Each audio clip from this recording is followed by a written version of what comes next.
All right, everyone, welcome back to today's episode of Words of the Wise. Today I have Chief Meyers from Chillicothe, Perfect. PD in Ohio. Really looking forward to this conversation. He's really passionate about wellness. So, welcome to the show, Chief Meyers. Thank you so much for being here. Thanks for having me. Thank you. Yeah. So, for anyone who's listening, he had to coach me through how to say the name of the agency. It seems like I nailed it. I did okay. You've done awesome. Okay, perfect. Well, I really appreciate you hopping on here. I don't think that I asked you offline how long you've been in law enforcement total. I want to say it's 31 now. It's either 30 or 31. I lost track. So Okay, so 30, 31 years. You've been chief of yes, police now for the last 5 years, five. correct? Correct. Yes, Okay. five. So give us a little bit of background for anyone who doesn't know who you are. My name's Ron Meyers. I grew up in a small city just south of Chillicothe called Waverly. Just your average normal high school student facing the hallway. Decided I wanted a challenge to make myself better. And of course, challenge myself. And I've always been, I don't know, overachiever type of thing as I've grown up. So I went in the Marine Corps for 4 years, challenged myself, and then at the end of my 4 year contract, I just felt that it was time to move on. So I decided to go into law enforcement because the military kind of gives you that military bearing, uniform, sense of accomplishment at the end of the day. And that's kind of why I went into law enforcement. You know, everybody gives that cookie cutter, hey, I want to help somebody, which is great. That's what I wanted to do. But I like the regimen. I like, structure. I like rules, things like that, because it gives me, helps me out. Um, went to college, got an associate's degree from Ohio University at Chillicothe. Then I got hired by the Chillicothe Police Department, one of only two agencies I applied for. It's the first one that wanted to hire me, so I went with them. And I'd been living in Chillicothe at the time. Uh, Worked my way up from patrol officer to sergeant, sergeant to captain, and then captain to chief of police over a span of about 15 years. Love it. Uh, Married, have three kids. I ended up getting my bachelor's degree also from Ohio University Chillicothe in criminal justice. Uh, like travel and looking forward to retirement here in the next year. So, Thank you for tossing in some personal stuff in there. I appreciate that. Where do you think that that kind of intrinsic motivator came from? You were like, I wanted to improve myself. I wanted to challenge myself. Where does that come from? parents had a great work ethic, and they always told me, hey, just do what you can do to either make yourself better or challenge yourself, and just be you. Mm. Um, and just in my own brain, it kind of sparked that, I wanted to do something different than everybody else. Like I said, I was a face in the crowd, and I thought, well, now's my time to stand out and do bigger and better things other than just stay in Southern Ohio, which is not a bad thing. So Southern Ohio is a great place to live and raise your children. But at that time, being young, it was just I needed to get out of town. Done that, and like I said, when I come back here, that that sense of self worth, and again, like I said, with trying to do better with yourself, you wanted that motivation to do good, wanted to help other people, and Yeah. that's where it all came from. And I had ideas in my head on what I wanted to do. So, I think it's really interesting because I can really relate to this. And when I was younger, I think for me, because I wanted to challenge the status quo, like too. Like I was like, I'm gonna be different. I'm not gonna do what you tell me to do. I think I was a little bit rebellious in a way. I think I was very much rebellious in a way. I was like, if you tell me to go right, I'm going left. Like that was me, when I was young, and I was so determined to find my independence and kind of my space in the world. And so I moved out the weekend after I graduated high school. Even though like my stepdad's like, stay here, I'll pay for college. And I was like, nope, like gotta go. And then from there, I decided to become a professional skydiver. And I was like, yep, I'm going to be so different from everybody else. And I'm going to go like pursue this other crazy thing. And I think it was very much like an external, like I wanted to prove to others that I was maybe different, special, better than maybe what they thought. I felt like I had maybe a little bit of a chip on my shoulder and I wanted to like achieve all these like really cool different things. And now as I get older, I think I have less that I feel like I have to prove. And I like that you said just be you.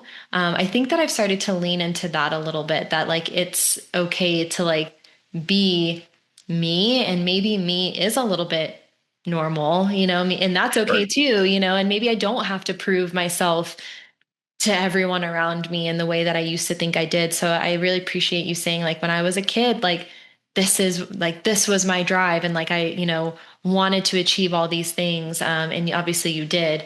But, I don't know, do you feel the same today? Do you feel like you still have that kind of energy, or has that changed? I do every day, and every day I come to work, I am an overachiever, um, and I'm worried when I retire, what am I going to do next? Or people are telling me "Hey, retirement's great, you don't have to do nothing, but that's not me. I can't do that. So I'm trying to find the next big best thing that I can do.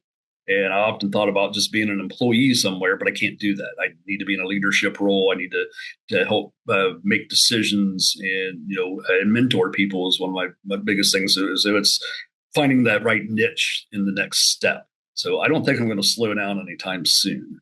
I love it.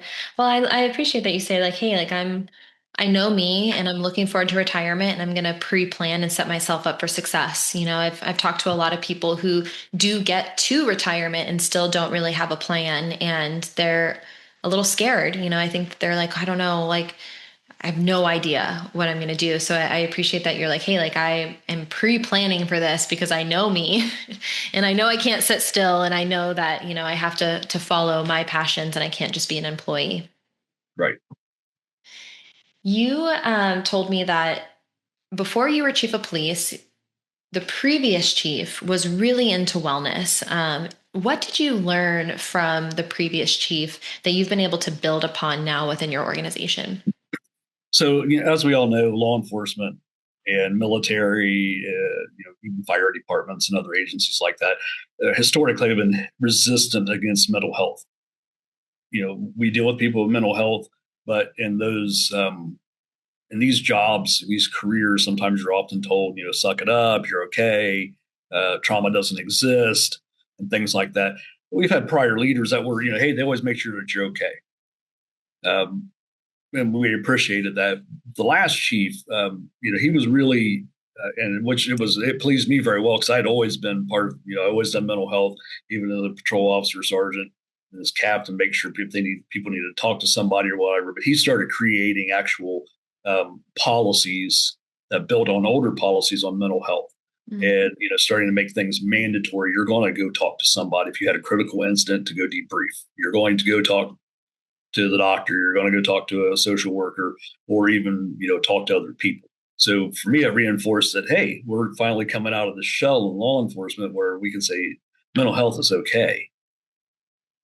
Do you feel like we've reached that point where law enforcement feels like mental health is okay, or do you still feel like there's still maybe a little bit of a stigma attached to it?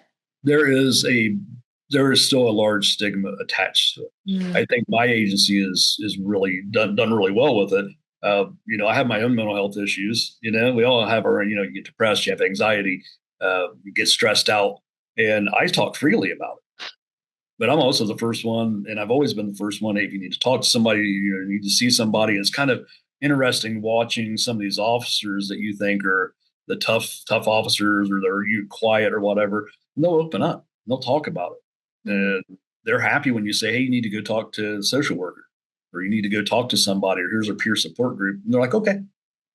Yeah. It's great that, and we work well with the sheriff's department. We're all in the same room, and they had a critical incident where an officer got shot at the rear of the actual our station a few years back, and he's watching that kind of evolve, getting involved with the sheriff's department and working with them on their mental health programs and things like that too. It's amazing, and I think we're doing good stuff around here. What gave you the confidence as a leader to talk freely about the stuff that had impacted you and the resources that you used to help you? So, and that's the worst. We talk about stigma, and there's a lot of stigma, with everything. Especially with our heroin epidemic. People don't want to admit that we have a heroin problem, and we have to talk about it. If you don't talk about it, it gets closeted inside, and people have more animosity towards things that they don't understand. Mm. So if I can say, hey, I have an issue with this, or I had an issue with this, or I have a family member that has, this is a mental health episode that day or whatever. Um, I think it kind of opens you up that, hey, I'm human too. I go to the same problems you guys and girls do. So Yeah, I I think it's good agree. to set that example and, and to be a leader, you have to get out of your comfort zone. And my life's an open book. If anybody wants to know anything about me, they can, just ask me. Yeah, I agree with you. I think that the more conversations, but the more relatability we can create. And I think that this is a learned skill. And that's why I was asking, because I do think that we're taught, obviously you and I come from different backgrounds and different professions, but I was very much taught in the trajectory in my career that like you needed to give this perception of like knowing everything, having your act together, being super strong. You can't show like weakness.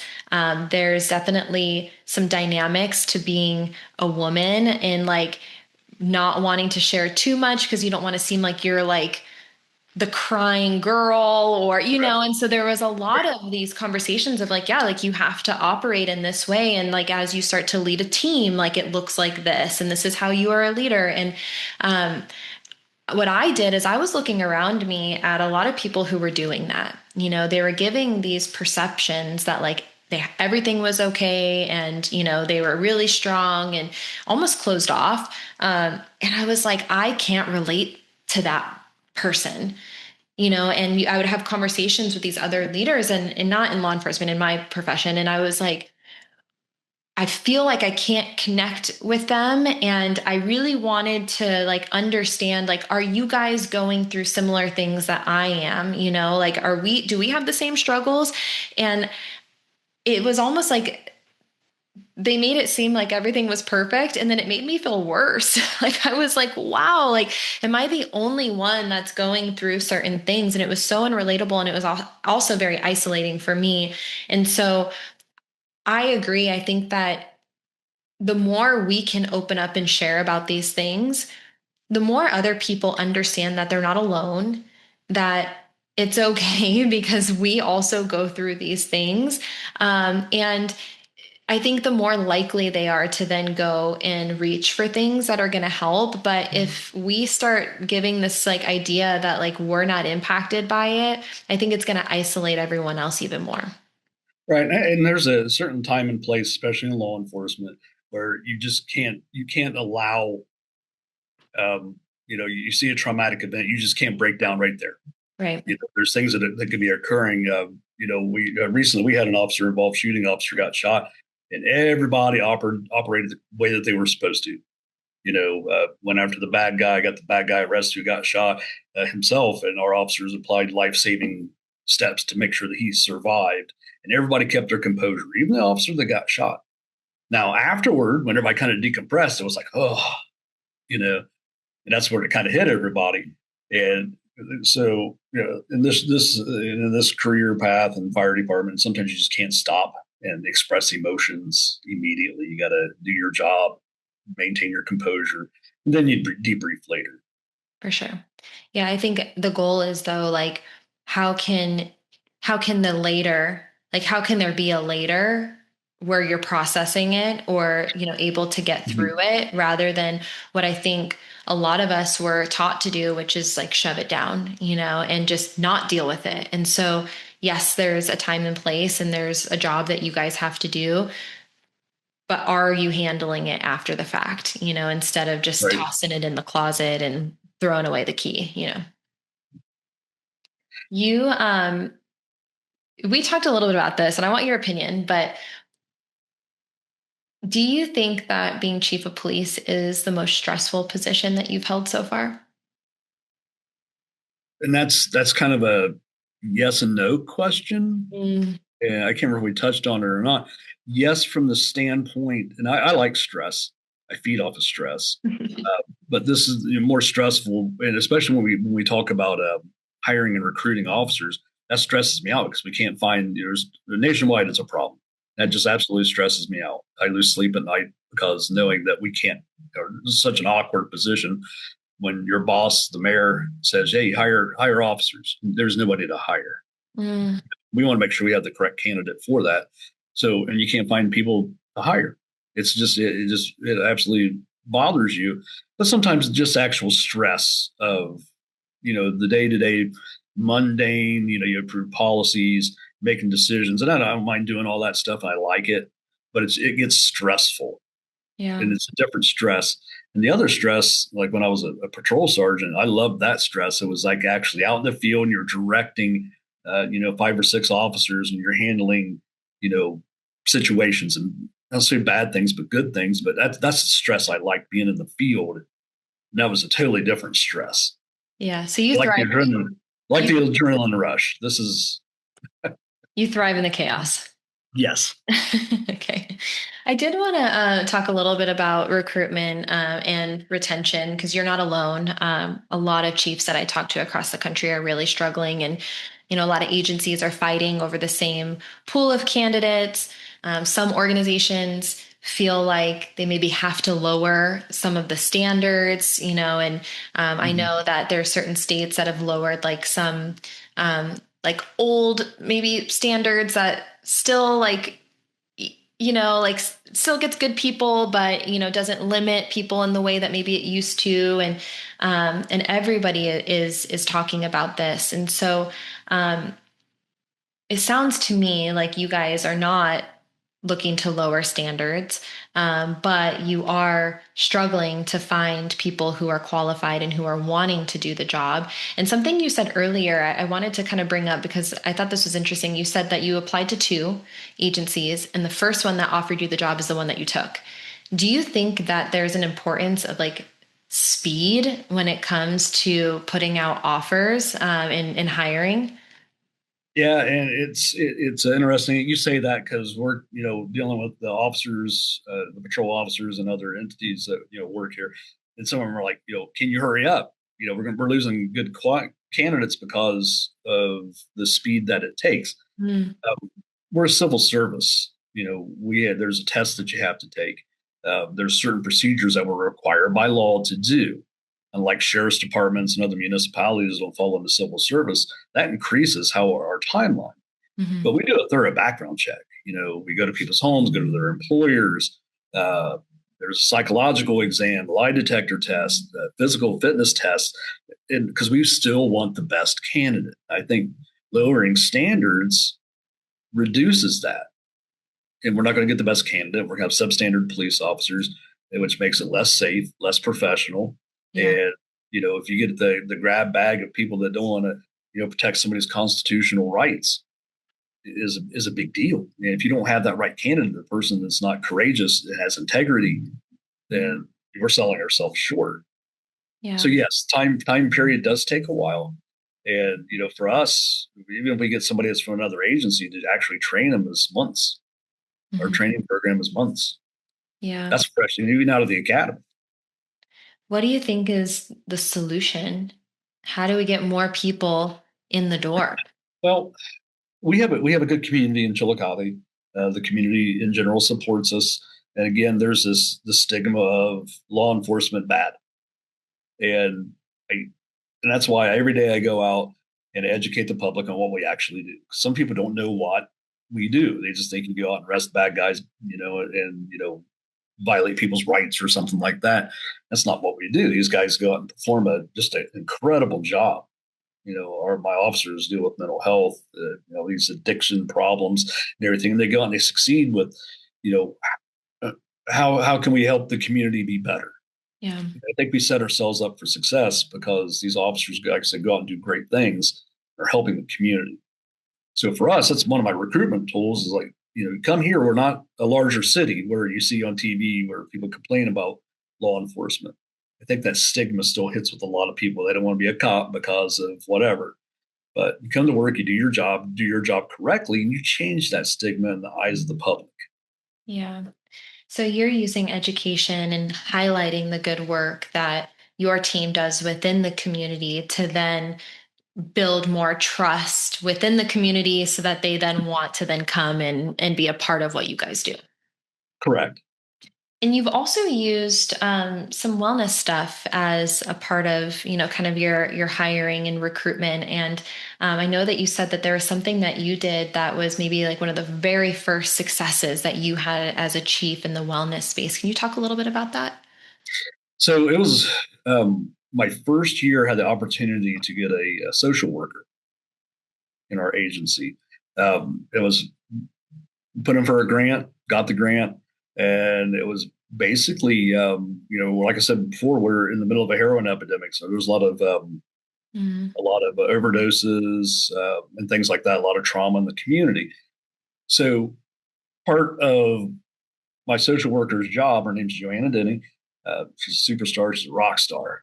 Uh, she we hired her, and the first year was kind of rocky because cops are like afraid of somebody else from the outside coming in. So building that program took a little bit of time, but part of her job was wellness for the police officers. So if they had an issue with something, they could certainly go to her and talk about things. And of course, she's a licensed social worker, so she can't go telling everybody what Officer Smith said. Right. You know, so and you see officers coming in and out of her office all the time, or she's like, "I need to go ride with Officer such and such." That's kind of weird. She's like, "We just need to talk." That's fine with me. That's all I need to know.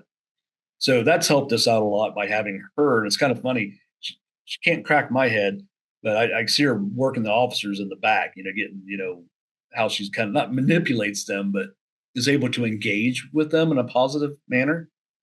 Yeah. Uh, but on the flip side with that, um, her taking the brunt of, finding somebody that's homeless a place to live or dealing with the same people that have a homelessness issue or addiction issue, her taking on that role of helping them instead of the officers having to do it all the time, it's helped them out a lot, helped the officers out a lot. Yeah. Yeah, I think having someone internally that your officers trust and someone who can help them with some of the hard, like one of the things that I'm hearing a lot is, this need for mental health within the community and how, really historically, maybe it wasn't what you guys were trained to do, but now it's a part of your job is to, show up for these calls. And I have heard time and time again how stressful that is on the officers and how that impacts their mental health too.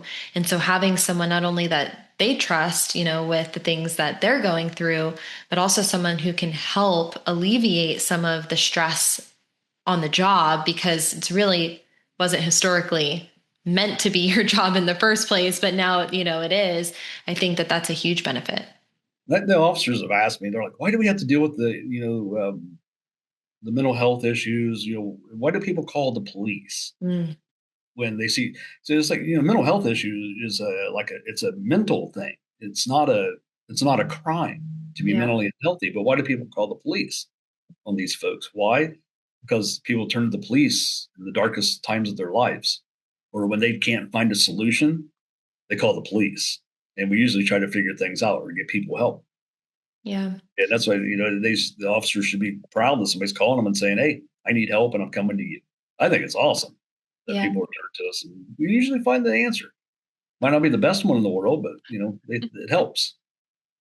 I had someone say to me, so these were two different conversations. This is why I love this podcast so much because everyone has different perspectives on everything. But I had someone come up to me and they said, we don't have a homeless problem, we have a drug problem.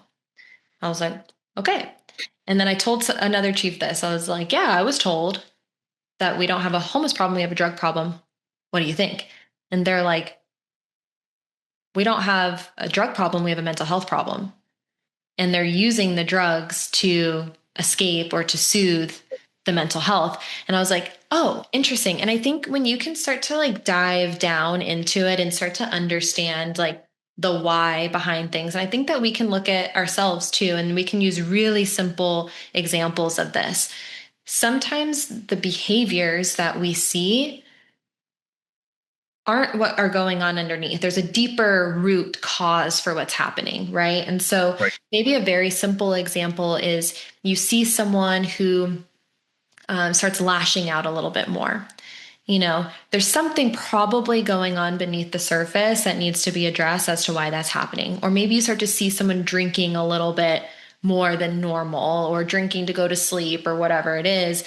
Usually there's something deeper. And so when they said that, I was like, that makes total sense to me, especially coming from an environment where I had, two drug addict parents. My mom had mental health issues too. So for me, like that made sense of thinking like, yeah, people are trying to escape reality through things that are making them feel better and maybe don't have the mental health resources that they need. And so they're turning to drugs for that. So that made sense to me, but I don't know if you have an opinion on that.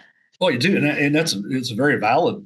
And we kind of the way I explain it sometimes is, we deal with people with dual diagnosis. And dual diagnosis is generally you have a mental health issue and a developmental disability. That could be a dual diagnosis. But I also confront people with a dual diagnosis could be somebody with a mental health issue masking it with a drug addiction. Or the reason why they're having mental health issues is because of that drug addiction. Now they got both. Now they've got a drug addiction and a mental health, and now they're homeless. So it's all intertwined. Yeah. We do have some of our homeless folks that just want to be homeless because they like living in the woods and off the grid, but it's all one, and it's part and parcel to each other. Yeah. And yeah, mental health and drug abuse is, yeah. Yeah. Well, I mean, I also had like my dad was an addict. I don't know if he had mental health issues or diagnosed. They had talked a lot about how he was diagnosed bipolar, but I don't know if he was actually bipolar. I think that he just would get really angry when he was coming off of drugs, and that's when he was violent. But he started using when he was a teenager, and so I think for him it was very much just like a life of addiction. But I think it's really important to ask ourselves questions. Why are people doing the things that they're doing? And I think that you can start to have a little bit more empathy, but then you can also start to be able to provide the right resources for whatever it is. And we see a lot, and I'll kind of take it back to this wellness space of, we see a lot of kind of shoving things down and posturing up. And then we start to see the behaviors that happen as a result of that. And I think that if we can take more of a proactive, preventative approach, but also have empathy and start to understand why some of these things are happening, then the what becomes easier. Like, what are the things that we can do to help? But unless you know the why, you're never going to be able to find the solutions for these things. Yeah. And that's kind of where I've been for the past many years, and still now. I like to get out in the community, Mhm. and especially with the social worker, or just going to different events and things like that we hold or participate, or just run into people on the street. And you have to be empathetic. I think it's really important to be empathetic and understand, not understand, but hear where people are coming from, like you just said, and Yeah. that helps out a lot. And just by talking to somebody for 5 or 10 minutes and finding out, why are we in this situation? What do you need to help to find help to get you out of something? Well, I think that that has to be the conversation. And I'm a really big fan of solution based Yes. conversations. I think that like um, a lot of what I see is a lot of fear based conversations. I see a lot of um, problem based conversations where we're talking about the problem. Maybe there's like a fear component of what's happening, all the stats, all the things. But then we miss the solution. It's like, okay, well, what do we got to do to move forward? And for me, like, I want to know tactical, like Yes. actionable steps of what we have to do to move forward to get there. And so I think that, sometimes people just need to know that someone's in their corner. I think sometimes people need to know, like, we can talk about the community, maybe you guys showing up for them and being like, hey, like, we see you, we empathize with you. Here's some resources that we can provide for you. Like having someone show up for you might be exactly what that person needs to move forward. And it's always the goal to get people to improve their lives. And within the organization, it's going to be the same thing. It's like, okay, what are the things that we can implement proactively and reactively to get you through some of the hard times and things that you're going through so that you can move forward and you can be the best version of yourself. And so I think that the conversation always has to be solution based. Yeah, and I don't know if they even still teach this or not, but even when I was a training officer and actually shift sergeant and kind of goes up a little bit, but problem oriented policing used to be kind of a thing where that's basically it, problem solving, but it's for police because you're dealing with people specific problems. And law enforcement, they get busy and they like to put that band-aid on something and go, well, the next day they deal with the same person over and over and over again. So I always done problem oriented policing. You go and you find out why this is, what do we need to do to make it stop, and what's the long term goal, and then follow up on it. Yeah. So I started teaching my officers that I trained that and made sure as a sergeant that they applied those things. I'm like, man, that kind of works. It's like, well, yeah, if we figure out what the problem is, you're not coming, you may have put 2 hours into it, 3 hours, 4 hours into it, but you're going to find out what the issue is. Yeah. We're going to solve the problem. Then we don't have to deal with the problem again. I like that you said the figuring out the long-term goal, and then working backwards. Yes. I think that so often I've done this so many times, like my biggest burnout phases in my life, or like where I felt like the worst was when I didn't have like a North Star. I didn't have something that I was working towards. And so I do think it's really important, whether it's professionally or personally, to have those long-term goals in mind. You can have midterm and short term as well, but like what are we trying to achieve? And then how can we work backwards in order to get there? And then how can we create the consistency over time that's going to get us there? And maybe there's some evolution that happens and we have to, kind of change things up a little bit. But I like that you said, like, what's the goal? And when we talk about wellness specifically, what's the goal? You know, and I ask people this all the time, like, what is your why, like for wellness? What and to me, I think that's the goal, right? It's like, what is like, why are these things important to you? And a lot of them, and maybe you can relate to this, but people who are later in their career, like looking at retirement, they're like, the goal is retirement. And I want to have a long and successful retirement. Like I want to be able to travel. I want to be able to like run around with my grandkids or whatever, like that's the goal. And for other people, it's like, yeah, like I want to be chief one day. That's the goal. It's like, okay, well then what do we got to do today to get you there, And, Yeah. and I think it's important to have those North Stars always. Right.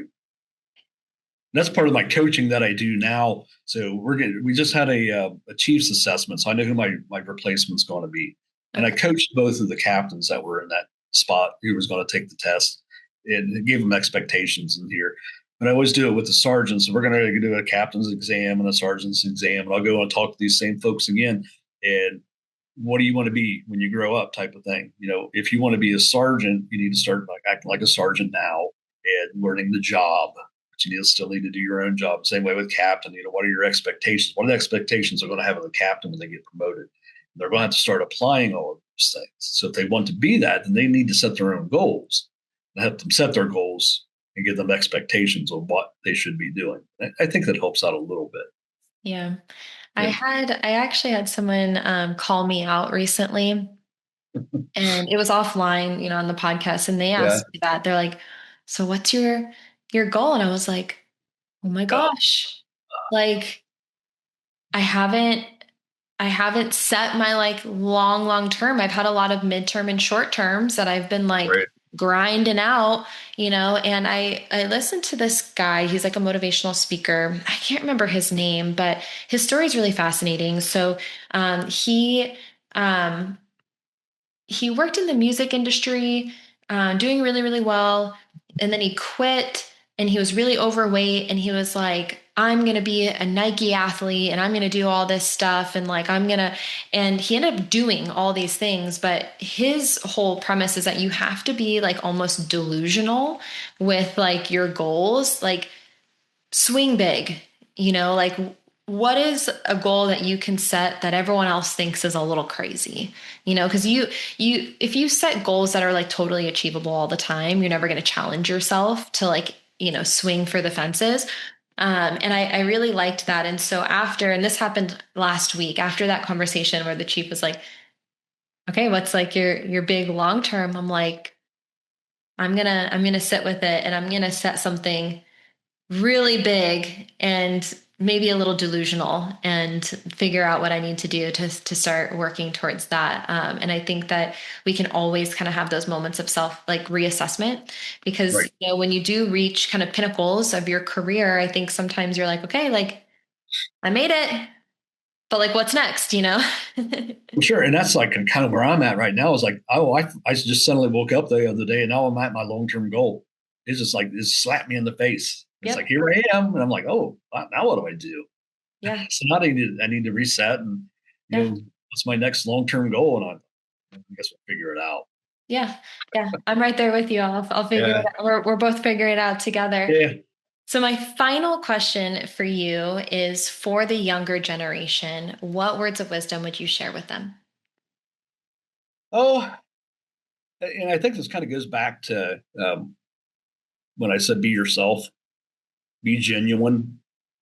In this job, people, especially the people that we deal with in the field, they know if you're not genuine.